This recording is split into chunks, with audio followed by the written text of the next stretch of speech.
புஜ்ஜு குட்டியில் அனைத்து குட்டிங்களும் பண்போடு பண்போடு பாசத்தோடு வாங்க. வந்துட்டு ஒரே ஒரு லைக்கு கொடுங்க. கட்டண தாலிக்கே விடை கிடைக்கல. கட்டண தாலியவே வச்சு ஒழுங்காக இருக்க முடியல. நான் என்ன சொல்லிட்டேன்னா பாருங்க, என் வாயில் புண்ணு இருக்கா. இந்த புண்ணு ஏன் தெரியுமா வந்துச்சு? இந்த வண்டியில் பேட்ரி இருக்குல்ல, வண்டி பேட்ரி, அந்த பேட்டரியில் ஒரு தண்ணி இருக்குல்ல, அந்த தண்ணியை எடுத்து கோச்சிட்டு பிடிச்சது தான்.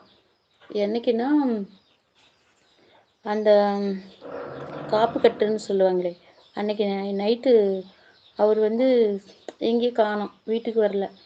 சரி, நானும் அங்கேயும் இங்கேயும் போய் அலைஞ்சிட்டு வீட்டுக்குள்ளே போயிட்டு அந்த பேட்டரியை கழட்டி அதில் இருக்கிற தண்ணி எடுத்து குடிச்சிட்டேன். குடித்த உடனே என்ன ஆயிடுச்சுன்னா, அது ஒரு மாதிரி அப்படியே எரிச்சலாக இருந்துச்சு. இங்கே இங்கே எல்லாமே புண்ணு இருக்குது. தொண்டை வரையிலும் புண்ணு இருக்குது. தொண்டையில் எல்லாமே புண்ணு இருக்குது. வயிறும் புண்ணாயிடுச்சு. அதுக்கப்புறம் பார்த்தீங்கன்னா, அதான் வாயில் வரும் ஃபுல்லாக புண்.